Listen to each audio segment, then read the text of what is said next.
Okay, so we're going to begin chapter 5, which is titled Mean Lady Mean. So, just to recap what has happened up to this point, the girls arrived in Oakland to meet Cecile, which is their mother who abandoned them when they were babies. So, they arrive to Oakland and they take a bus to Cecile's home. Once they are in Cecile's home, in the chapter titled Green Stucco House, the girls realize that Cecile is mean and kind of crazy, right? So Cecile said some pretty mean things to them, said that she wishes she had gotten rid of them in Mexico. Queens was too close. And the sisters got in a fight in their bedroom because of the feelings that they had over the things that Cecile was saying. So we're going to continue and we are going to move on to Mean Lady Mean, which is chapter 5. I'm going to begin reading it and annotating it here. And then once I'm done modeling, you are going to continue reading and annotating this chapter. We stood as one looking up at her, me in the front, Vanetta and Fern at my sides. She was tall and broad-shouldered, where Pa was just as tall. As hungry as I was, all I could think was that they made you dance with boy in the 6th grade. That I would never look right dancing with a boy, and for that I had Cecile to thank. So we have some annotations we can make here about the way Cecile looks and the way that Delphine looks. So this is page 2 of our chapter, paragraph 1.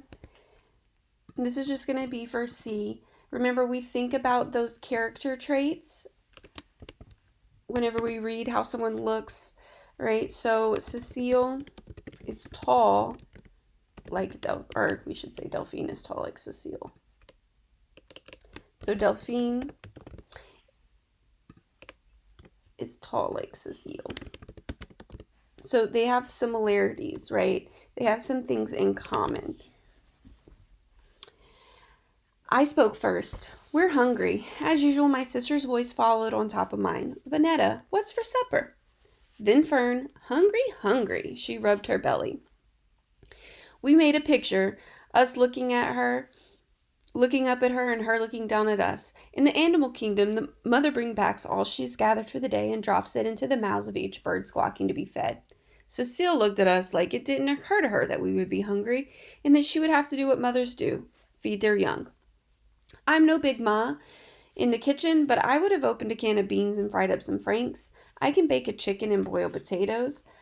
I would never let my long gone daughters nearly travel 3,000 miles without turning on the stove.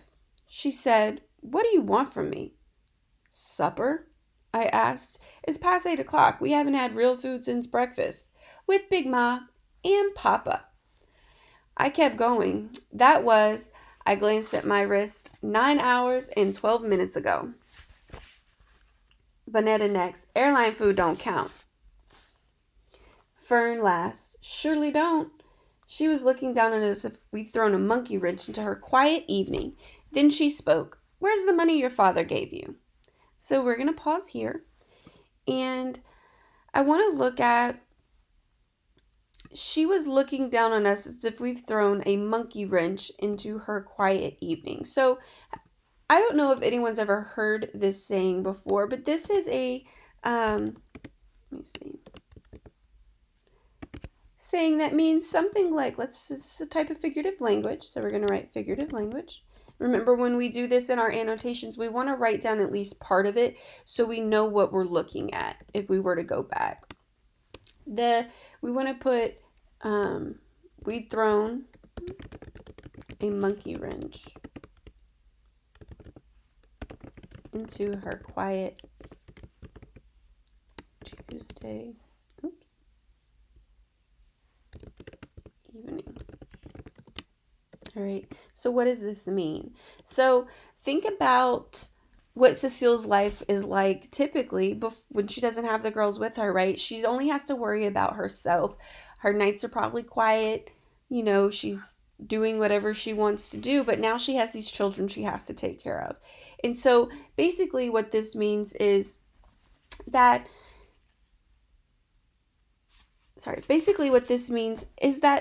they've kind of messed up her plans, right? They've given her something that she wasn't expecting. So we want to write that the girls are interrupting her plans. All right, the girls are interrupting her plans. Now, Cecile, we have a character trait that we can put here, is that she seems unaware of what a mother should do. Right? So it didn't occur to her that she should feed them. Like, that would be something that a mother typically knows, right? Well, I have to feed them dinner because it's late. But she hasn't mothered up to this point. So she's unaware of what a mother should do. And this is for Cecile. Okay, so let's keep going. I crossed my arms. There was no way she was getting our money. That's our money for Disney, to go on all the rides and meet Tinkerbell. This was the first time we heard Cecile laugh, and she laughed like the crazy mother she was turning out to be. Is Tinkerbell going to feed you? She was laughing. We didn't think she was funny. We said nothing, rather than talk back and get slapped. Look, she said, if you want to eat, hand over the money. I stared her down, something I'd never try with Big Ma. Cecile didn't seem to care. She said, fine, I got plenty of air sandwiches here. Go back to the room, open your mouths, and catch one. So, what are air sandwiches? What does she mean? Right? So what she means is, you're just going to go hungry. So, I got plenty of air sandwiches here. She's being sarcastic towards the girls. This is another character trait, and this is on page 3. We'll add that.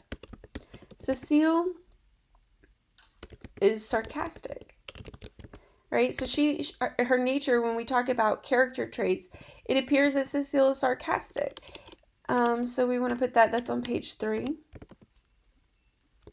All right. So let's keep reading. The stare down ended right there. I unlaced my right tennis shoe, wriggled my foot out, and removed mounds of tens of 20 Pa's had given me. Cecile didn't care that the money had been baking under my foot since we'd left Brooklyn. She took the money, unfolded, and counted the bills, then stuffed them in her pant pockets, except for a $10 bill which she held out to me. Go round the corner to Ming's, order large shrimp lo mein. She counted our heads as if she didn't know how many of us she had. 4 egg rolls and a big bottle of Pepsi. Vanetta and Fern squealed for the shrimp and Pepsi, forgetting that this was wrong. Our mother should have cooked real food for us. At the very least, baked a chicken, made franks and beans. So this is important because remember, we're talking about how point of view influences the way events are told. Now, think about how Delphine is feeling. Okay, Delphine is upset, right? So Delphine is upset that Cecile isn't cooking for them. And the reason why is if we look at what she says she's our mother. That's what she should be doing. And so Delphine's upset Cecile isn't cooking for them because she thinks that is what a mother should do. Right? But now let's look at the other girls. We have Fern and Vanetta. Fern and Vanetta. Now, how would they feel? Oop, I spelled that wrong. Sorry. How would they feel? They seem excited, right? They're really excited that they're going to get to eat shrimp and have Pepsi. So they're excited about it. They like takeout. So they were excited about the takeout. And now this is where events being told, I want you to write, so when you come across something like this where we see a contradiction, which means a difference between the way Delphine is feeling and the way Vanetta is feeling, I want you to do this little equal sign here and then tell me. So if you're writing, remember when we did Wonder, sometimes we would say August equals when August was feeling this way. I just want this equal sign because I want you to tell me how the point of view, actually you can do point of view equals. So how would the point of view change? So if Vanetta and Fern were narrating, the story or the events would be different because they are excited about takeout. All right, so it would be more positive. So it would have had a positive.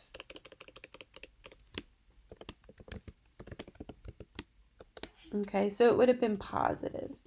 Whereas when Delphine's telling it, right, it's a negative outlook. She's very negative about what's happening. Okay, so I'm going to continue reading. Fruit punch, I said. Big Ma don't allow us to have strong drinks. Cecile let out a single whoop of laugh. Vonetta and Fern were too excited about having takeout to see our mother was crazy. I said, we have to call Pa and let him know we arrived. They chimed in, safe and sound, on the ground. Cecile said, phone's next to Ming's. You mean you don't have a phone? Vonetta asked. Cecile said, I don't have no one to call, and I don't want no one calling me. Whether Cecile had a phone was not my main worry. We got to get out after 8 to call Pa and get food.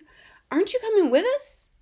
Ming's is a couple blocks down Magnolia around the corner. She pointed in that direction. Phone booth's right there. When we were barely out the door, she added, and tell Ming to give you 4 plates, 4 forks, 4 napkins, and 4 paper cooks. No sense in dirtying dishes if you ain't coming inside my kitchen. All right, so I'm going to pause here because now you're going to start reading about their trip to who they call Mean Lady Ming. Now, as you're reading this part, I want you to think about the interactions that Delphine is having with the other people in this story. What is the reaction, or what is the interaction that she's going to have with Lady Ming? How is this interaction described to us, and how is that shaped by the general feeling that Cecile has right now? Remember, Delphine. Delphine is a little negative right now, right? She's not exactly happy with the way things are turning out. So I want you to think about how that might impact her interaction with other people as you're annotating. I should see this with her interaction with Lady Ming, this POV equals, how would it be different if Lady Ming was telling it? So you have to kind of put yourself in Lady Ming's shoes, right? Why is Lady Ming reacting this way? Is Lady Ming actually being mean, right? So you have to have these internal dialogue as you're reading with yourself. Why are these certain things happening? And I want to see it annotated. You should take a minute, pause this video, copy these annotations down if you haven't already. I'm going to slide this over. And so these should be included on top of whatever annotations you make independently. You're going to finish the next 2 pages chapter 5 and go to the exit ticket once you are done to answer how the story would be different if Mean Lady Ming were narrating the story.